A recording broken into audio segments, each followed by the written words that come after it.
tenemos un invitado que se dedica a la producción de un producto que se está revalorizando cada vez más. Mi padre, que es el titular de la explotación, tiene 80 años, le habla de un cuaderno digital para que lleve toda la explotación y ahora un kilo de vegetales vale más que un kilo de proteína.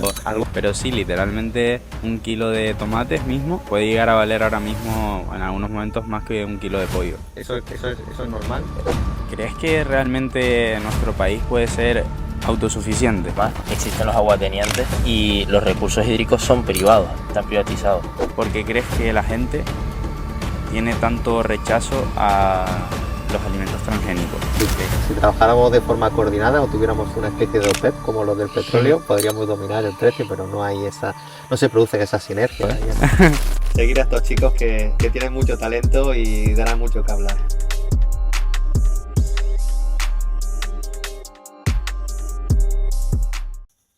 Buenas a todos, chicos, hoy estamos en un ambiente un poquito diferente y un poco más especial, con unas vistas de nuestro invitado que a lo mejor todavía no habrán visto, pero bueno, muy bonitas. Es un episodio bastante interesante, creo yo, ya que tenemos un invitado que se dedica a la producción de un producto que se está revalorizando cada vez más y en torno al que hay bastante polémica últimamente. Ese invitado es Pablo Linares, quien cuenta con 53 hectáreas de olivos y se dedica a la producción de aceite de oliva virgen extra. Muy buenas, Pablo. ¿Qué tal? Buenas tardes, muchas gracias por darme esta oportunidad de explicar lo que hacemos en Jaén y por poner en valor un producto tan original y tan atractivo y tan saludable como es el aceite de oliva virgen extra. Muchísimas gracias a ti por venir. Bueno, siempre empezamos con una pregunta y es, ¿quién es Pablo? ¿Quién es Pablo Linares? ¿Y por qué es quien es? Bueno, pues Pablo Linares es un vilcheño, una persona que nació en un ambiente rural, que defiende lo rural, defiende lo tradicional y tenemos una explotación familiar que ha pasado de generación en generación y nos dedicamos de forma tradicional a elaborar aceite de oliva virgen extra. Somos agricultores, defendemos el sector primario, es un sector que está siendo denostado y está siendo un poco de alguna forma maltratado y queremos poner en valor que el sector primario hay que reforzarlo porque al final tenemos que comer. Entonces, eso es importante. Y ahora que dijiste esto, ¿cómo vives? Ya que estás, por así decirlo, ahí en línea de guerra, ¿cómo vives las políticas intervencionistas al sector primario? Bueno, realmente nuestro paraguas es la PAC, la Política Agraria Común, y aquí en estos años se ha producido una paradoja, porque al final la Unión Europea se ha olvidado de que tenemos que producir alimentos a un coste asequible, pero a través de diferentes políticas de ya de muchos años se ha decidido que los alimentos vengan de fuera. Ujú. Entonces eso ha causado que se abandone el campo, se abandone el sector primario. Por ejemplo, en la Comunidad Valenciana, donde estamos ahora mismo, pues los agricultores han tenido que dejar de producir naranjas porque había una importación más barata. Nosotros en el aceite de oliva tenemos algo más de defensa porque es un cultivo que necesita unas condiciones climáticas y de elaboración que no se da en todo el mundo, no se da en todo el mundo. Entonces, las políticas intervencionistas yo creo que han sido totalmente desacertadas porque a los agricultores en Europa se nos exige una serie de medidas, se nos exige una serie de estándares de calidad. Lo último que nos ha impuesto la Unión Europea es un cuaderno digital. Mi padre, que es el titular de la explotación, tiene 80 años, le habla de un cuaderno digital para que lleve toda la explotación y tenemos una cantidad de burocracia y una cantidad de requisitos y de exigencias legales y de productos que cada vez nos limitan más en la producción y eso nos está haciendo por un lado no sea rentable la explotación, se esté abandonando cada vez, hay más hectáreas que se dejan de cultivar en España y en Europa, porque la gente se traslada a la ciudad y nos olvidamos del sector primario. Entonces, en España se está abandonando de alguna forma la España vaciada, que habéis oído hablar de ella, y no hay unas políticas intervencionistas que ayuden y que de alguna forma canalicen esos recursos que se van a las ciudades para que el sector primario y el campo siga produciendo alimentos, Mm. porque la política de alimentos baratos que vienen fuera de la Unión Europea al final se está volviendo en nuestra contra. Ahora un kilo de vegetales vale más que un kilo de proteína. Algo estamos haciendo mal. Eso me lo dijiste ayer y nunca me había parado a pensarlo, pero sí, literalmente un kilo de tomates mismo puede llegar a valer ahora mismo en algunos momentos más que un kilo de pollo. Eso es normal. Y es que además estos estándares de exigencia que comentábamos con la PAC que se dan en la Unión Europea, se exigen para los productores de la Unión Europea, no para los que importamos a la Unión Europea. Entonces ahí es donde también pueden luchar con ese precio los países de los que importamos los productos, porque no piden esos mismos estándares de calidad. Así es, no competimos en igualdad de condiciones Correcto. y tenemos que hacerlo pensar. La pandemia también ha cambiado mucho los estándares y los paradigmas. Hemos visto que dependemos demasiado del exterior y cuando hay una crisis global aparecen de alguna forma todas las carencias. Entonces, tiene que haber una forma nueva de pensar y al sector primario y al sector alimentario hay que ayudarles. Tenemos que tener alimentos Ujú.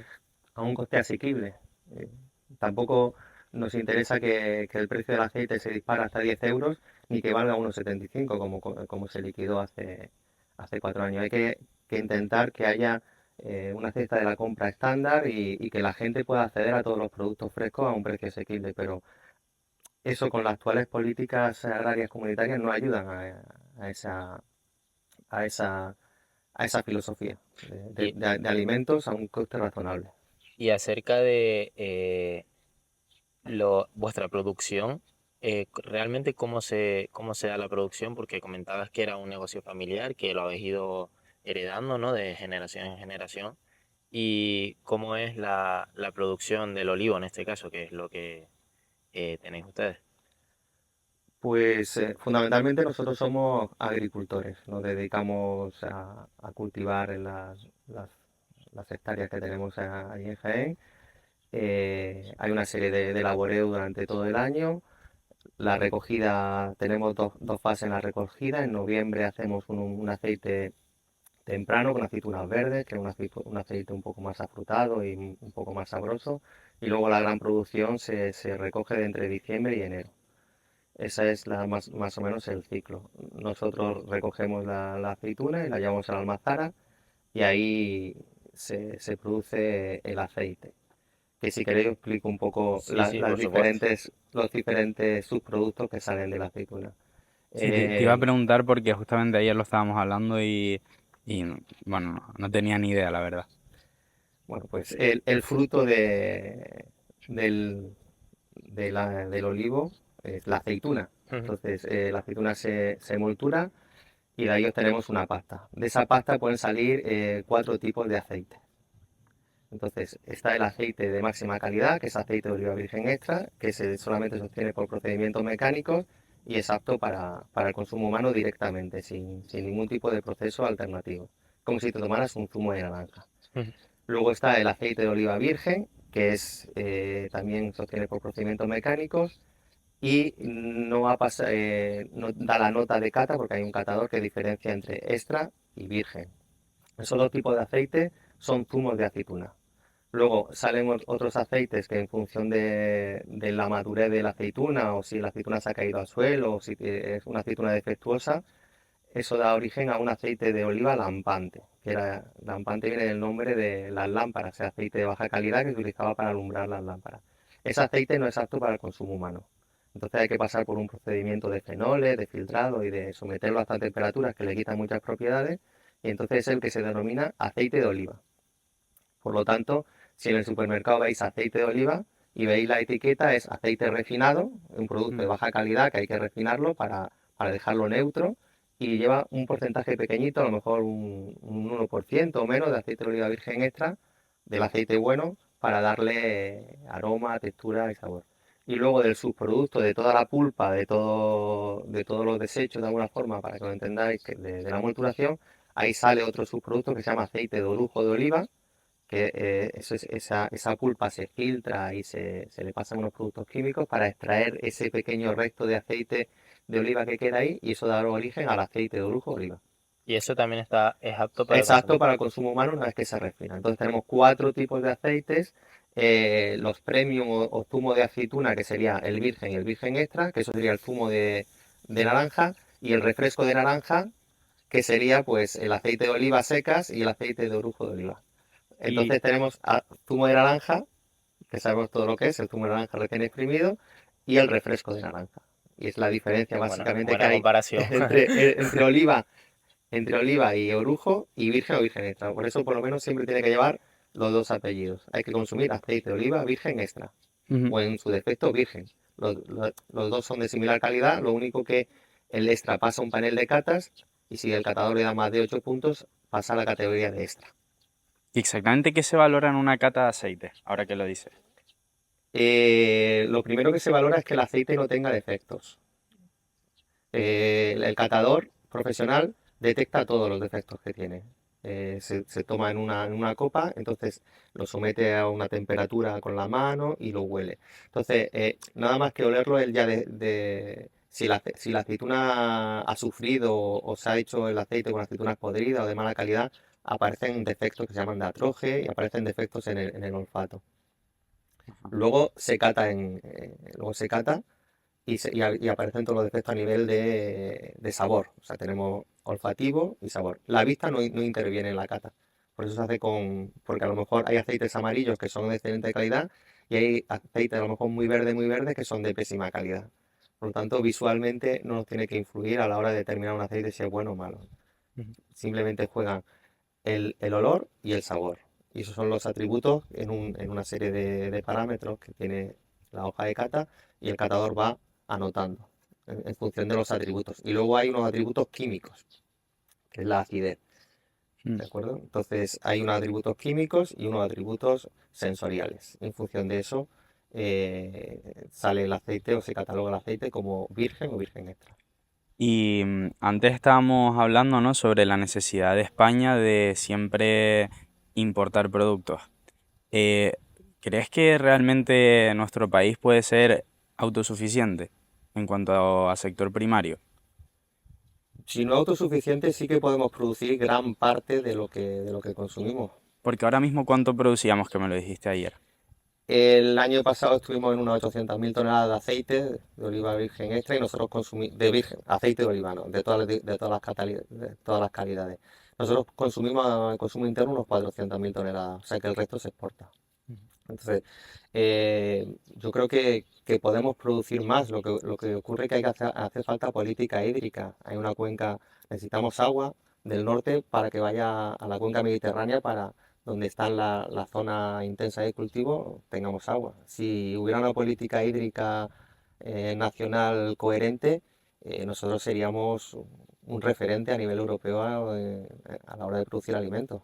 Tenemos la infraestructura, tenemos el conocimiento, tenemos la tierra, lo que nos falta es el acompañamiento. Y se abandonan muchas tierras Pues porque no se incentiva. en Mm. Canarias el tema del agua es más preocupante porque sí que existen los aguatenientes.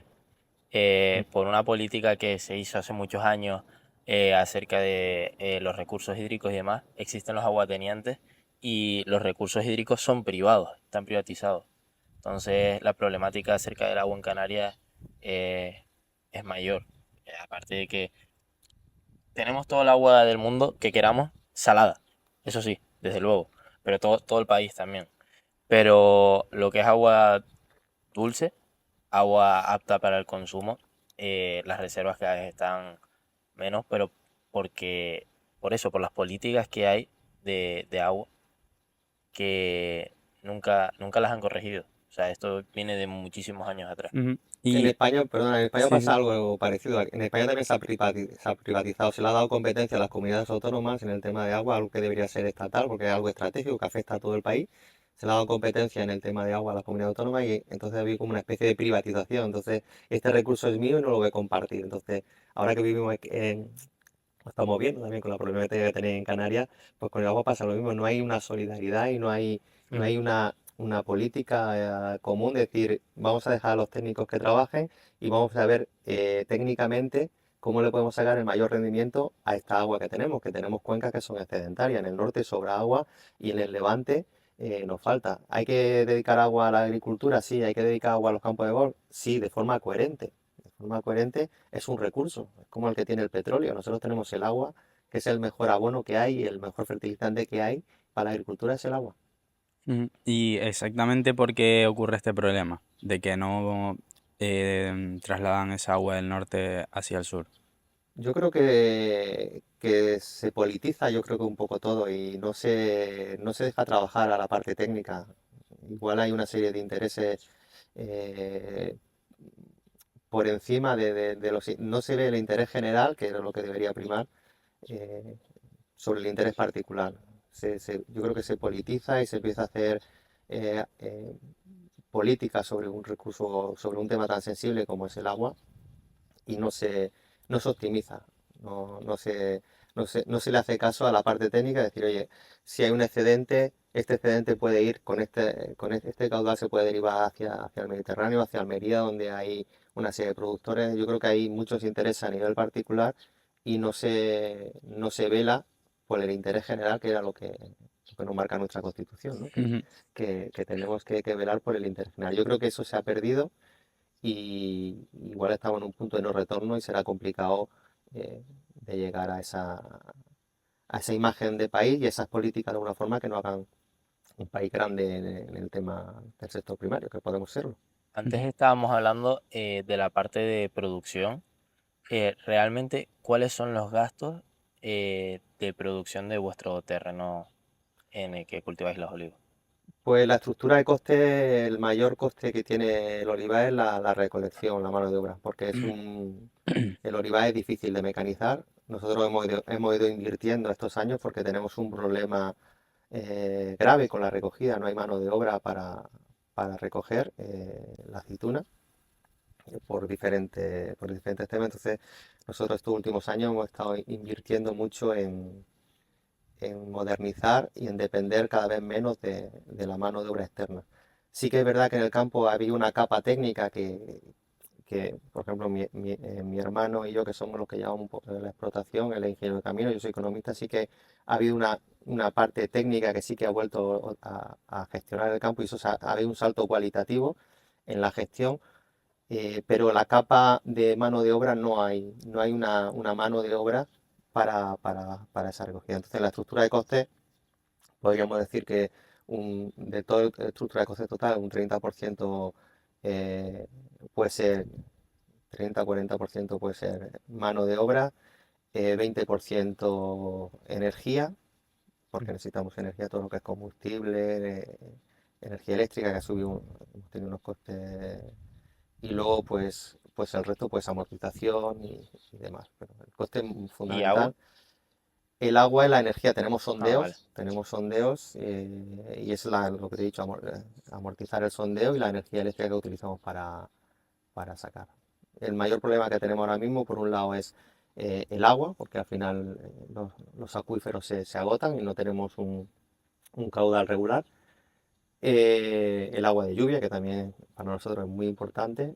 Y luego el problema grave que tenemos es en la fase de recogida, los meses de diciembre y enero, que tenemos que recurrir a mano de obra extranjera, fundamentalmente para poder recoger la aceituna, que es Y, intensiva, es muy intensiva en mano de obra la recogida. y una vez se recoge la aceituna, ¿cuál es el paso siguiente a hacer a la comercialización del aceite? Pues una vez que se recoge, se lleva a la almazara, ¿vale? Se limpia, se le quita todas las hojas y demás, se lava la aceituna, se pasa por un molino y por una centrífuga se separa lo que es la grasa del resto de sus productos. Y ahí salen las diferentes calidades que ya os he expresado y de ahí pasa a un depósito.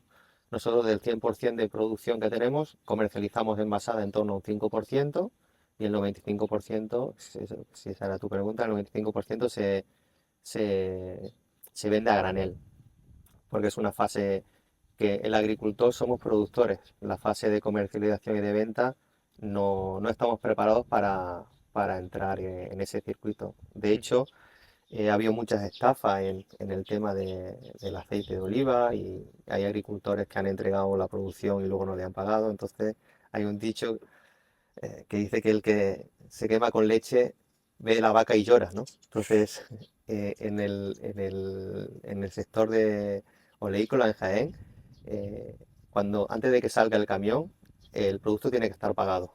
Y de hecho, en nuestra almazara no ha llegado el cheque y el camión se ha quedado dentro de la almazara durmiendo un día o dos hasta que no estaba el pago verificado.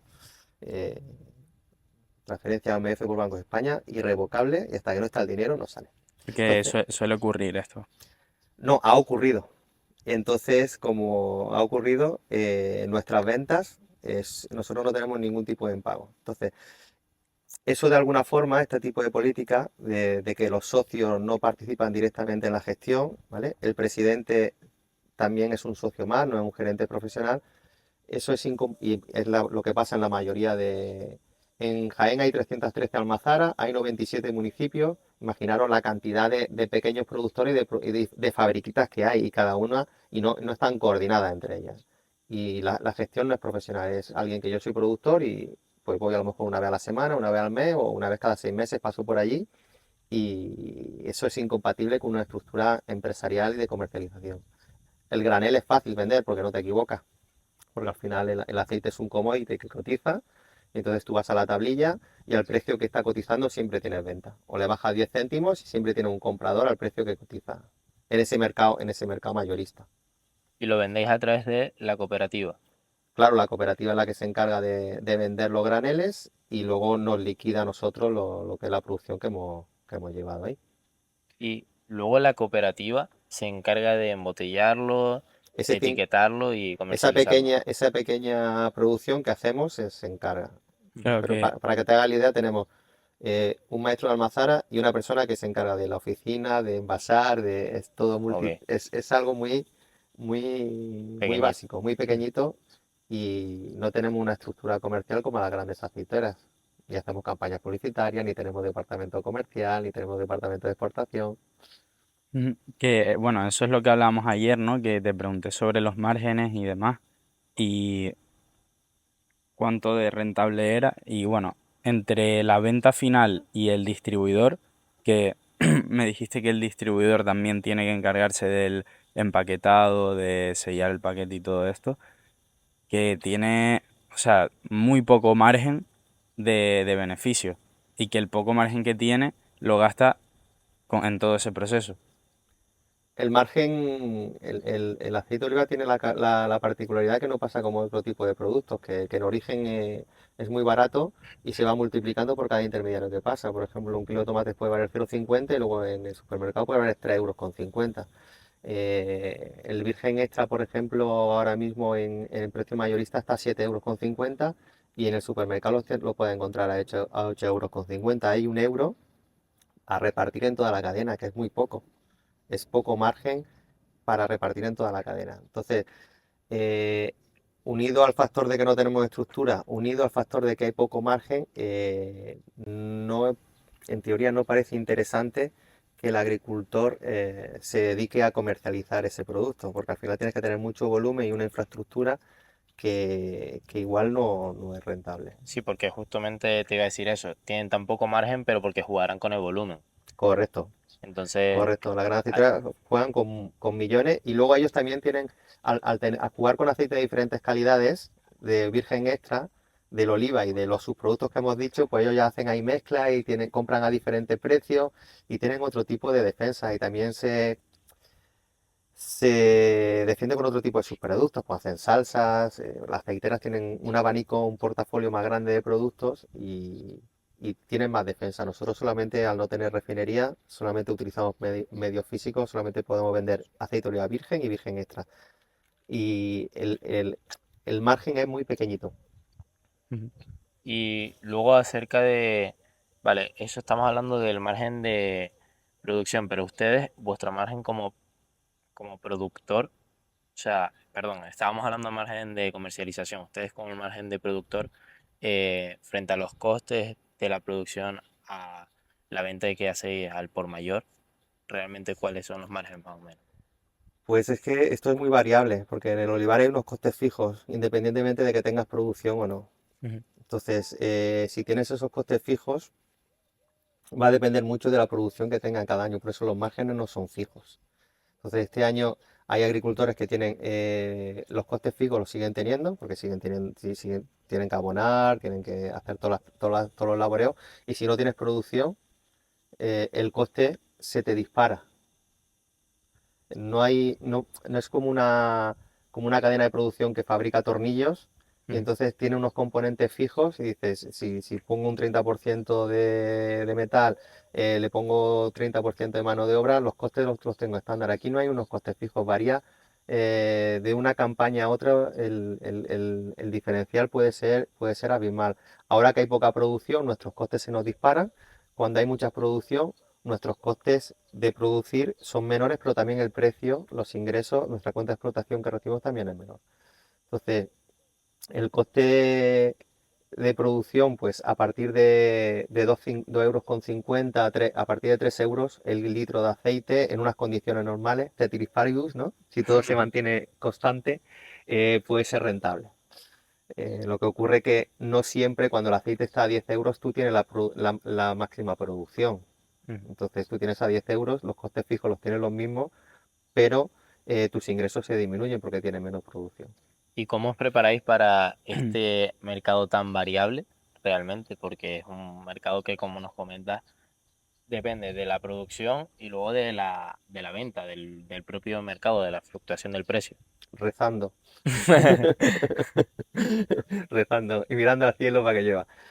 Bueno, realmente el agricultor tiene un problema serio. No es fácil adaptarse a estos campos porque tú tienes unos costes fijos que independientemente de que produzca o no los tienes, y depende de lo no solamente de lo que tú hagas, sino de cómo ha ido también en el entorno, porque al final dependemos de la oferta y la demanda. Y- Entonces, ¿cómo nos preparamos? Nosotros lo que intentamos siempre es maximizar la producción, hacerlo lo mejor posible para tener el máximo número de kilos de la mejor calidad. No siempre se consigue, porque si nos falla el agua o si hay algún fallo, pues al final entraríamos en pérdida. En algunos años estamos en pérdidas también. Pero es que entonces ahí entra vuestro problema de tesorería, porque vuestro problema de tesorería no es que tengáis que esperar 120 días a cobrar, no, es que porque ustedes recibís el pago antes de que salga del camión. Lo único que tenéis que afrontar, claro, ahora pensando si hacéis la producción en diciembre, enero, durante todo el año tenéis que... Funcionamos con póliza de crédito también porque a lo mejor yo todavía no he cobrado el 100% de la cosecha que recogí en diciembre y yo tengo que pagar a mi empleado, tengo que pagar la luz. Entonces sí que tenemos unos desfases importantes de tesorería. Pero hay anticipos de campaña que se llaman a un tipo muy ventajoso para el agricultor y entonces el banco de esa producción a lo mejor no anticipa el 50 o el 60% del valor de la cosecha, que luego cuando la cooperativa lo ingresa nos como, descuenta ese 60% y no, como si fuese un pagaré. no deja de ser un pagaré. Al final te ignora de alguna forma, te ignora lo que es la producción. Como él sabe que si vale 10 euros, a lo mejor te da 3 euros por litro de aceite. Sabe que tiene margen. Entonces en la cooperativa le ingresa al banco, el banco resta el anticipo que te ha dado y te abona la diferencia. Entonces sí que tenemos problemas de tesorería porque a lo mejor acabamos ahí en septiembre, justo antes de que empiece la próxima campaña, es cuando cobramos el 100%. Sí que hay ahí desfase de tesorería y hay que gestionar esa tesorería y no es fácil, no es fácil. Otro problema añadido más al agricultor.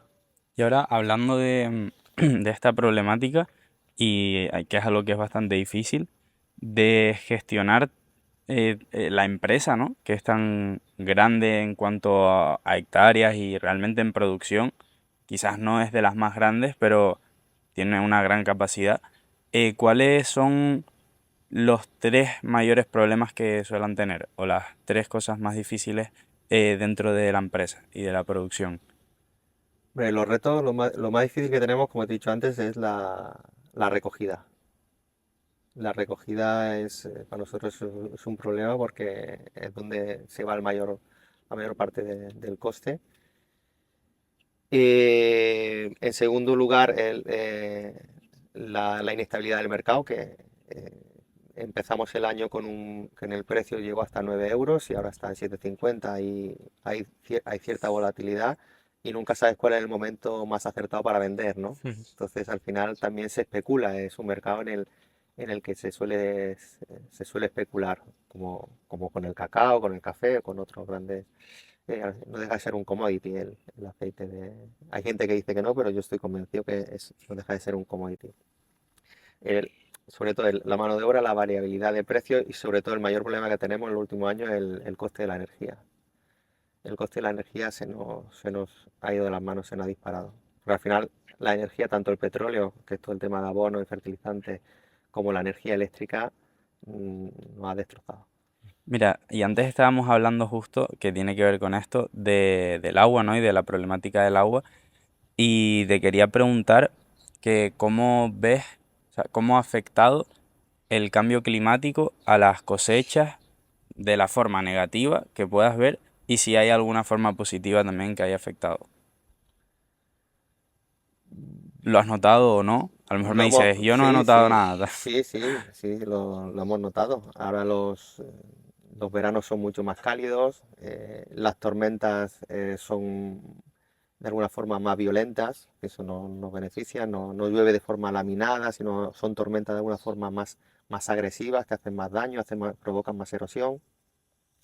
Y el cambio climático está aquí. De hecho, estos últimos años hemos tenido los días más calurosos de toda la serie histórica y no es un hecho aislado, es que año tras año vamos superando el máximo valor precedente. Entonces, el clima está cambiando y el ser humano está teniendo gran parte, está incidiendo en este cambio climático que se está produciendo. Y sí que lo estamos notando. Estos 2 años de sequía y este no sabemos cómo va a venir, tampoco viene un año muy generoso en lluvias, algo está cambiando. De hecho, ya no nieva tanto como nevaba antes. Hay indicadores que nos hacen pensar que algo está cambiando. Que estemos en un punto de no retorno y que podamos volver otra vez a una estabilidad climática, no lo sé. Eso es una incógnita que no tengo datos ahora mismo para decírtelo, pero es para preocuparse. Sí, sí, porque justamente ayer hablamos y bueno, te hago la pregunta. ¿Tú crees que estamos en un punto de no retorno?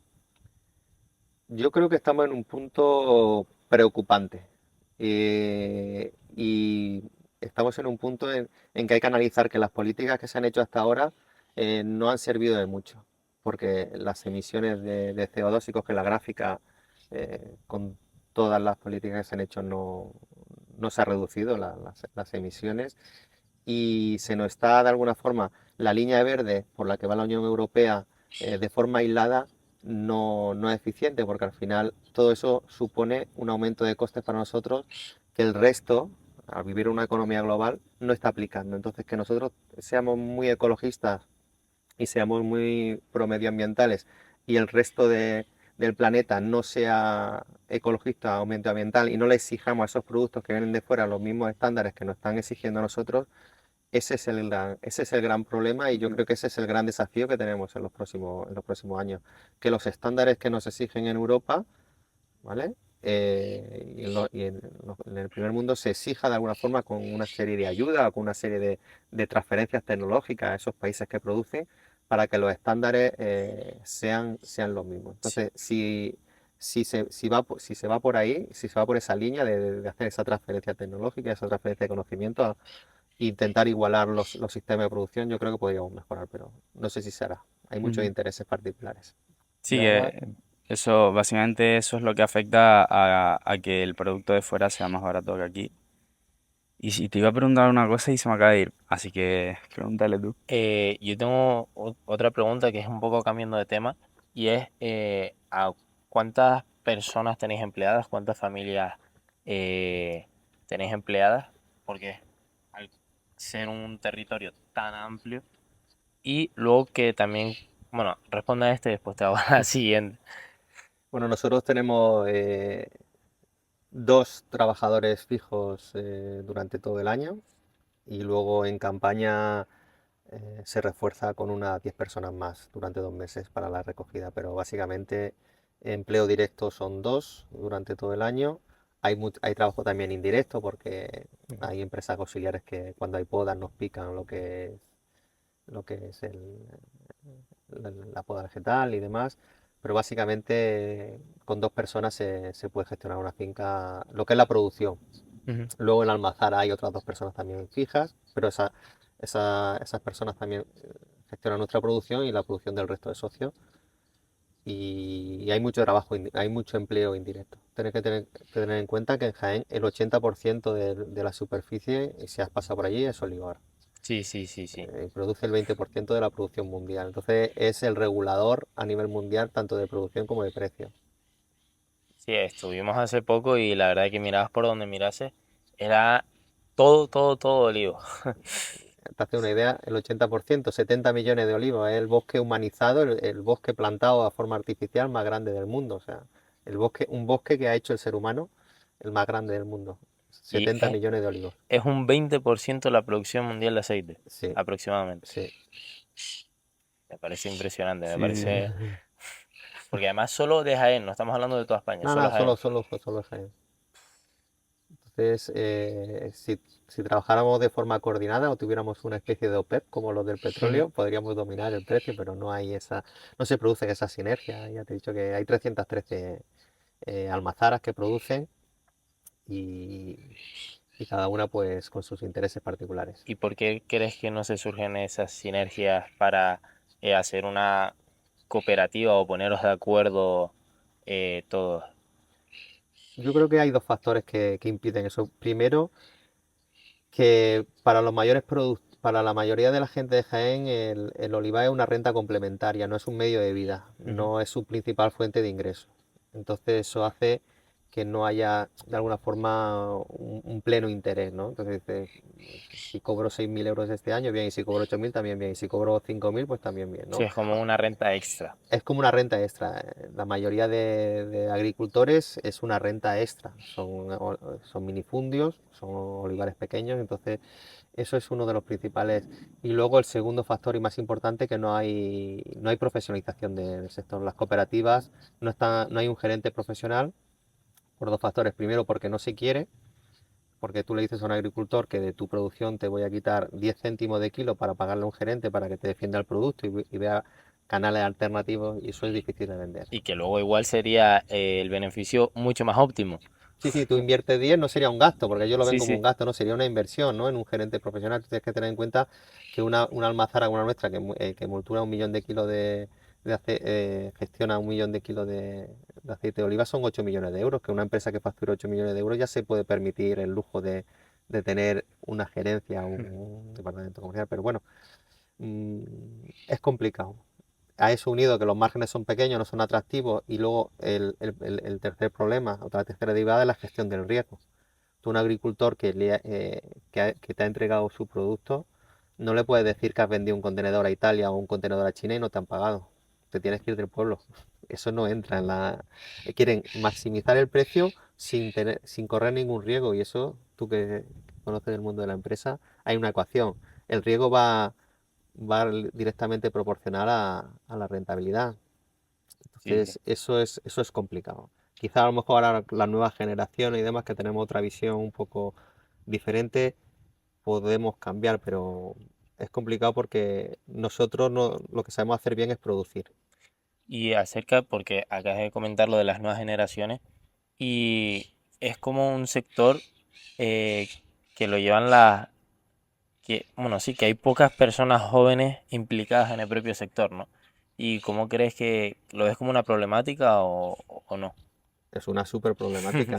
Claro, no hay relevo generacional porque es lo que habíamos antes, la gente, mi pueblo pierde 20, 30 habitantes todos los años. A mí me gustaría estar allí trabajando en Los Olivos, pero no hay una rentabilidad suficiente como para que me permita a mí dedicarme al 100% de mi tiempo.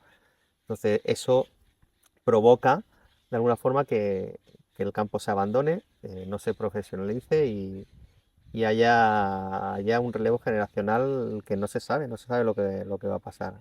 Y eso es una espiral porque al final se despobla la España vaciada, en Castilla con los cereales pasa lo mismo, La gente ya no cultiva porque no le trae cuenta porque vienen grandes producciones de Estados Unidos, de Ucrania, de otros países que tienen otros climas y otros sistemas de producción más intensivos que producen más barato y el agricultor o el sistema de producción nacional no puede competir con esa problemática. Y eso es una problemática general. El campo se está abandonando y tenemos un problema.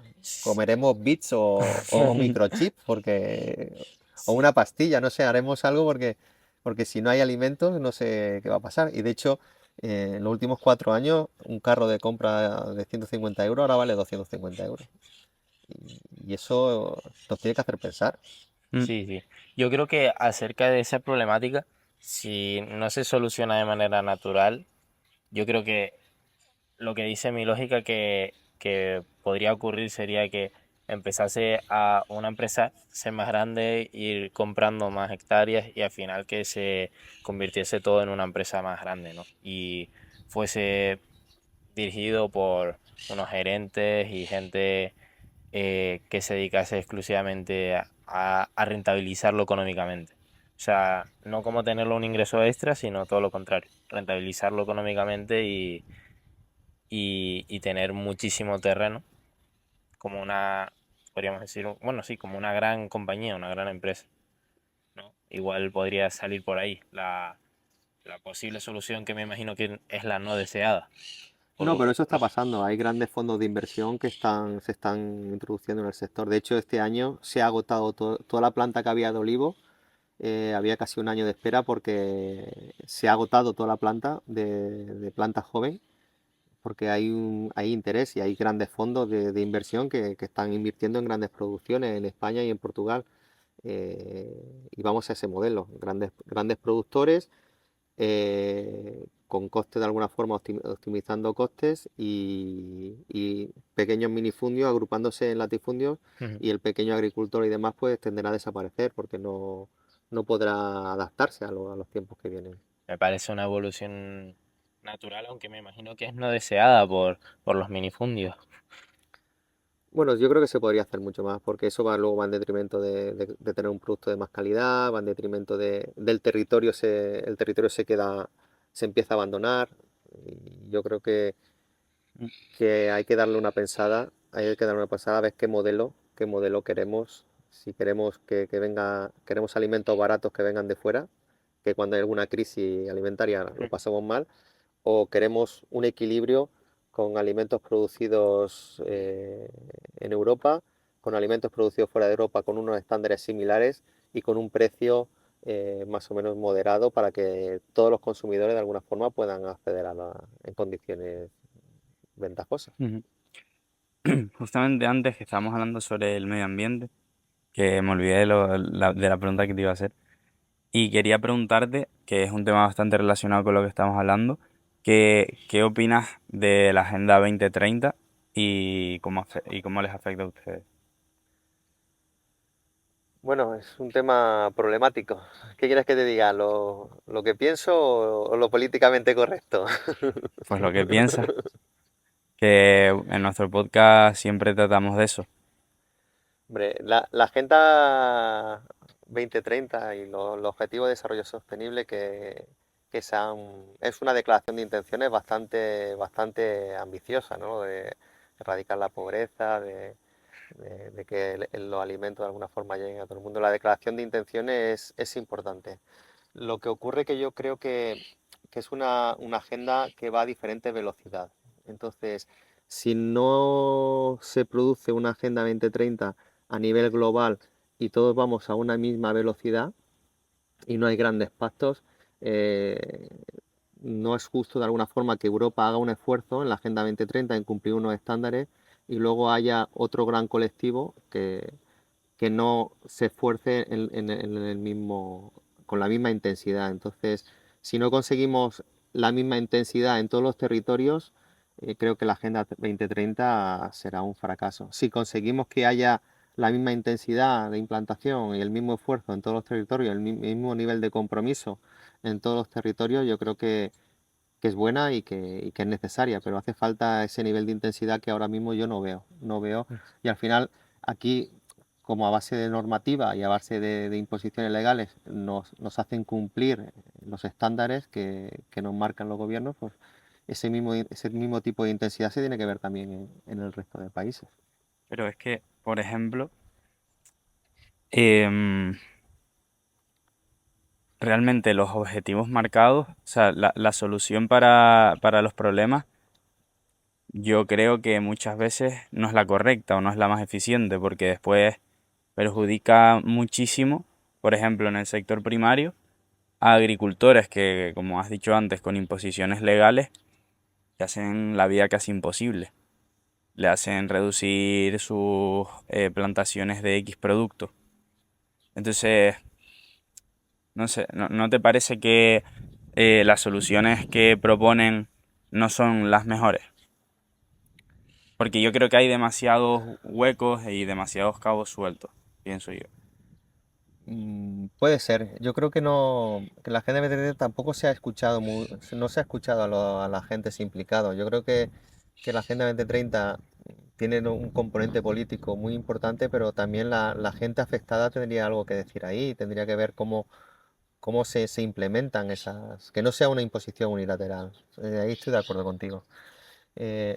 La realidad es esa, la realidad es que en el tema que estamos viendo ahora mismo de la agricultura, hay que darle una pensada. Hay que darle una pensada y ver esa Agenda 2030. De hecho, la Unión Europea está suavizando a raíz de las últimas polémicas y de las últimas manifestaciones que ha habido tanto en Europa, en Francia, en toda Europa, ¿no? En España, en Francia, en Alemania, que el campo ha dicho basta ya, ya no podemos más porque la normativa me estás encorsetando tanto y me estás aplicando una intensidad en la norma que me hace que no pueda sobrevivir, porque hay que apretar pero no ahogar, pero ya llega un momento en que la Agenda 2030 y otra serie de normativas medioambientales te apretan tanto que te asfixian. Es que, Yo o creo sea, que, yo creo que el problema es en el qué, no en el cómo. O sea, perdón, al revés. Yo creo que está bien el qué, lo que se ujú. quiere conseguir, el objetivo, pero lo no ideal, lo incorrecto igual, por llamarlo de alguna manera, es el cómo, el desarrollo para llegar a ese objetivo. Sí, la solución, ¿no? Ujú. Pero que Y el fin, al final, es muy vendible y se necesita. O sea, políticamente es perfecto, o sea, es súper bien vendible. Pero luego, al final, también el problema es el cómo. ya, no, a ver, y que hay algunos objetivos como Que el tampoco es de... fácil decirlo. O sea, nosotros estamos diciendo que no es lo idóneo el cómo, Pero tampoco tienes una pero solución ahora mismo. No, Sí, pero sí. al final hay que garantizarse pequeños casos de éxito. Yo soy partidario de que todo ayuda, ¿no? Ujú. Toda piedra hace pared. Entonces, al final, cualquier tipo de acción que se haga, aunque parezca que aislada, siempre es beneficiosa, ¿no? Y de hecho, el campo ha evolucionado todos los sistemas de trazabilidad, de higiene, de realmente el olivar las fábricas se ha invertido muchísimo en tecnología. Somos punteros tecnológicamente en la elaboración de un producto, como es el aceite de oliva virgen extra. No parece, no es en 50 años no parece nada, el sistema de producción actual no se parece en nada al que había hace 50 años, es totalmente diferente. Entonces ahí sí que se ha producido y también medioambiental, ya es un sistema ecológico que no se contamina prácticamente nada, los productos se tratan de una forma interesante. Entonces, toda esa normativa ha ayudado a eso. Lo que ocurre es que también luego hay otro tipo de normativa, otro tipo de cauces legales que no han ayudado a eso. Sí, acerca de eso, antes de pasar a las últimas preguntas finales que hacemos en todos los podcasts, me gustaría preguntarte acerca del desarrollo tecnológico en el sector agrario y principalmente en el olivar, que es el vuestro. Pues ahí ha ido velocidades. En la recogida, si has visto los campos como están, son árboles de 3 pies y es difícil la mecanización, se ha hecho grandes esfuerzos y ahí realmente se ha mejorado, pero no tanto. Donde sí ha habido un cambio cualitativo importantísimo es en la elaboración. Mm. No tanto en la producción, pero sí que en la elaboración sí que ha sufrido un cambio cualitativo importante. Se utilizan aceros inoxidables, la higiene se cuida mucho más y realmente ahora mismo te tomas un zumo en las almazaras, la limpieza antes era de una forma, había mucha suciedad y había otro tipo y ahora todo es más limpio. Y aparte, tecnológicamente también se ha evolucionado muchísimo. Hay mucha sensorización, todo se mide para alguna forma optimizar la extracción de aceite. O sea que ahí sí que había un cambio tecnológico, había un cambio también en la formación de los maestros de Almazara. Mm. Ahí sí que había un cambio súper importante. En el campo sí que se han mejorado los sistemas de riego y demás, pero es complicado porque es un sistema de cultivo tradicional. Entonces ahí las mejoras son más difíciles de implementar. Y por ejemplo, esta es una pregunta que le he hecho a creo que dos invitados ya, pero también me causa mucha curiosidad en cada sector ir preguntándola, ¿no? Y justamente antes de empezar el episodio la estábamos hablando.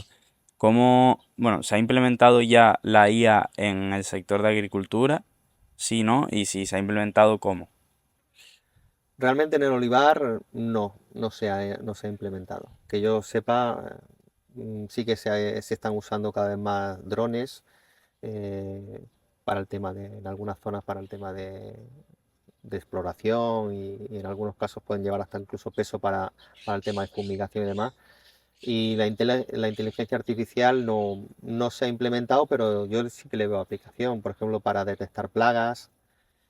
Hay inteligencia artificial que con una foto del olivo, en función de lo que tiene, pues te puede de determinar, a lo mejor, se me ocurren aplicaciones que no están implementadas, de determinar la producción a través de fotos, podría hacer un aforo o para estimar producciones, predecir enfermedades. Yo le veo aplicaciones. Que conozco ahora mismo no hay nada desarrollado, pero vendrá. Eso es algo que se irá implementando de una forma o de otra en determinados sectores y en la agricultura llegará seguro. Mira, y ahora sí que última pregunta, porque es algo que estábamos hablando ayer y me parece importante comentar aquí en el podcast. Y es que justamente el problema este de la autosuficiencia, ¿no? Del país, yo te comenté que el mundo está yendo en dirección a que se solucione a través de los transgénicos, ¿no? Y de los alimentos modificados genéticamente. Entonces nosotros lo estábamos hablando, que por ejemplo el tomate salvaje realmente y natural es un tomate así, pero ahora tenemos tomates así, por esto, ¿no? Por la edición genética y demás. Y mi pregunta aquí es, ¿por qué crees que la gente tiene tanto rechazo a los alimentos transgénicos? Que escuchan transgénico y dicen, uy, no, yo no quiero eso, pero realmente todo lo que está en el supermercado es transgénico. O sea, si te descuidas algo eco, a lo mejor no. Y tengo mis dudas, pero porque al final lo eco también tiene que ver con pues, los abonos, ¿no? Y demás.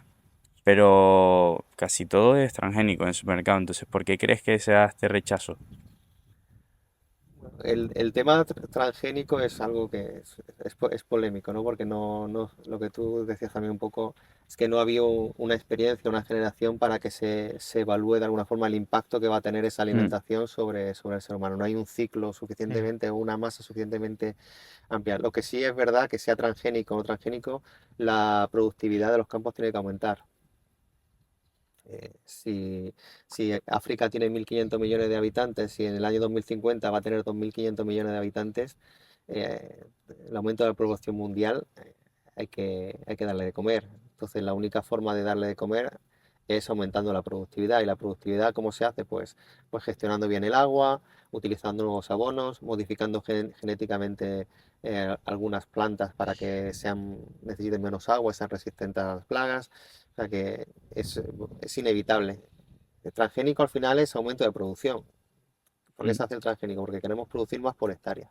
Mm. Y eso va a ser inevitable que la productividad tiene que aumentar. ¿Y cómo vamos a aumentar la productividad? Usando la tecnología. La IA, utilizando el laboratorio, utilizando de alguna forma fertilizantes de alguna forma más intenso, y eso lo tenemos que hacer sostenible. Eso tenemos que meterlo todo en una ecuación y hacerlo sostenible para que medioambientalmente sea viable. Y creo que es posible, si se hace un uso racional de los recursos, yo creo que es posible. No fácil, pero posible sí. Sí, sí, sí.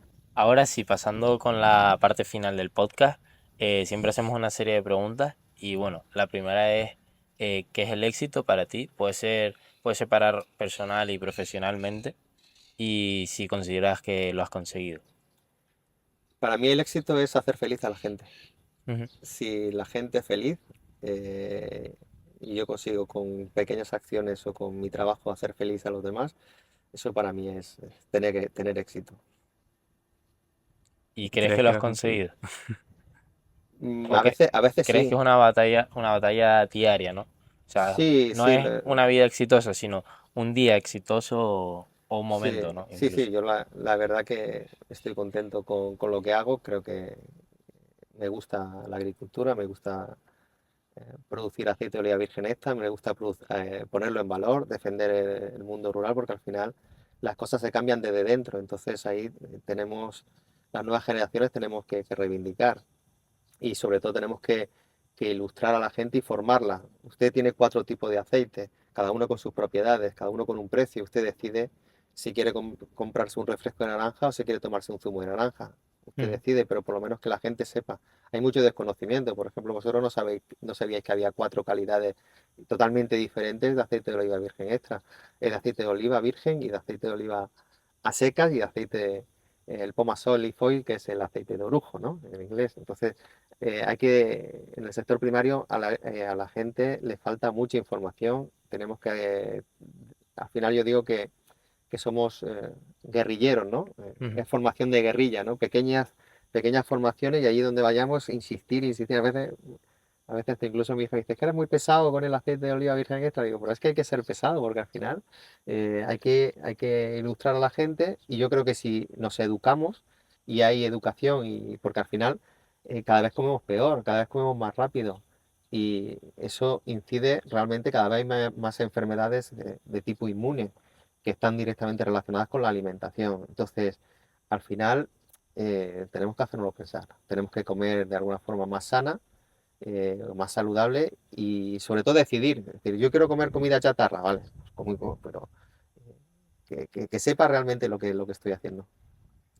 Ahora, otra de las preguntas que siempre hacemos es, ¿qué libro recomendarías o qué libro te ha marcado un punto de inflexión? Uf, un libro que recomendaría. Bueno, a mí me gusta mucho El Padrino de Mario Puzo Ujú. y realmente ¿Acerca de qué trata? de la familia, de cómo es lo importante. Habla también de las mafias y todo eso, pero pone en valor y lo importante que es la familia, de lo importante que es la lealtad, lo importante que es en los tiempos que vivimos de tener esa fidelidad y esa... Mi abuelo hacía tratos de palabra y todo eso quizás lo estamos perdiendo, ¿no? Vivimos en un mundo más impersonal, más artificial y yo creo que tenemos que rescatar un poco esos valores, ¿no? La importancia de lo que es la familia, la importancia de lo que son los valores.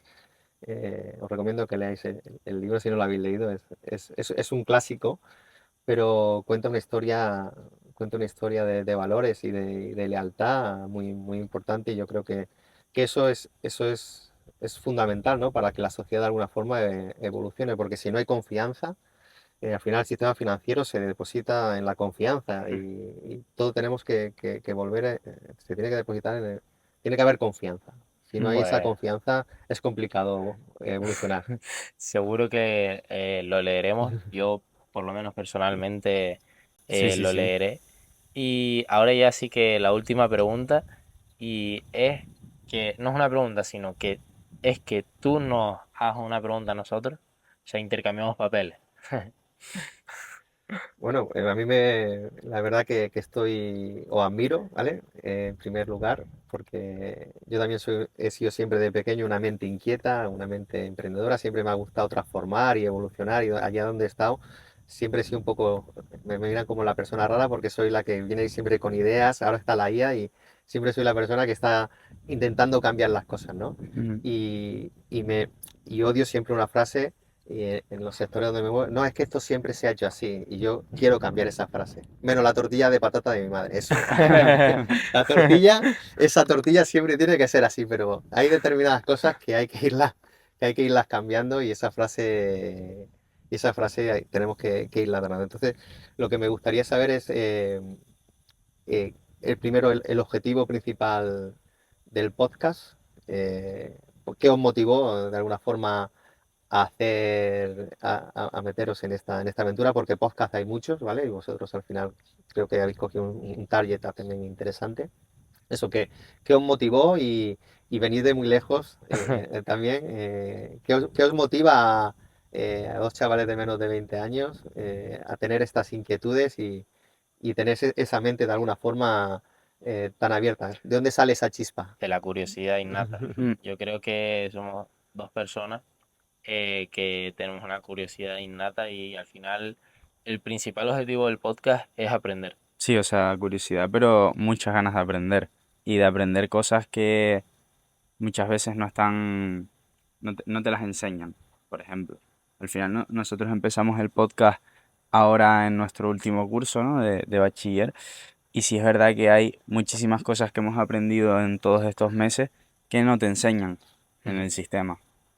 Y que incluso hay cosas más de la experiencia de cada persona, y de ahí el nombre del podcast, que tampoco están escritas en un libro, sino que tiene que ser la persona quien te las cuente para que tú verdaderamente te des cuenta de eso. Sí, las vivencias y las experiencias de cada persona y el punto de vista incluso de diferentes personas, porque igual hemos traído a diferentes empresarios, diferentes emprendedores con puntos de vista casi opuestos en determinados temas. Y al final se trata de, yo creo que conocer un poco de todos los lados y luego ya montarte tu propia perspectiva y pero siendo conocedor. Igual que, por ejemplo, lo que comentabas de el aceite, o sea, el zumo de naranja y el refresco naranja. Tienes que ser conocedor, si no, no sabes, no puedes elegir, si no tienes, si no vas a elegir en ese caso por el precio seguramente. O si te gusta un poco más el sabor, si lo has probado, pues por el sabor. Pero no eres conocedor realmente Mm. de lo que estás ingiriendo. Y bueno, después el otro objetivo principal también de por qué se creó el podcast, por el tema de la red de contactos que nosotros podíamos ampliar a través del proyecto. Porque, bueno, siempre lo decimos y es que no es lo mismo que nosotros vayamos a ti mismamente, ¿no? Y te digamos, oye Pablo, podemos quedar y tomamos un café. Y tú me digas, bueno, pero ¿y ustedes quiénes son? A que nosotros te presentemos el proyecto y digamos, vamos a grabar un episodio.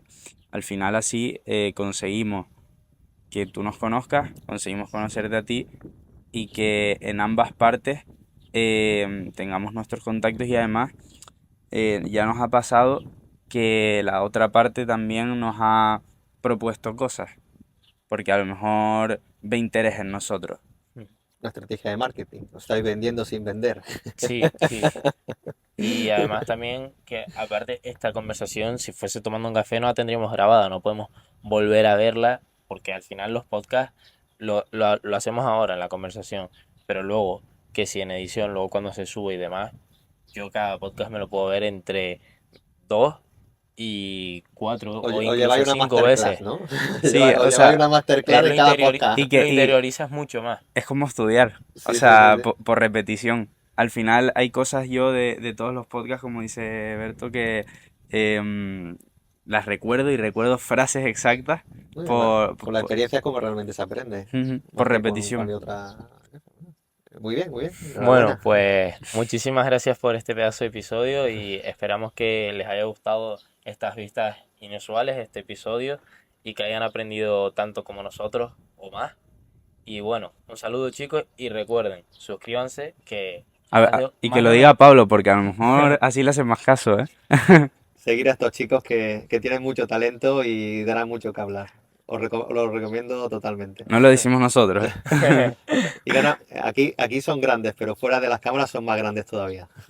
Muchas gracias. Muchísimas gracias por todo, Pablo. Gracias a vosotros. Y enhorabuena.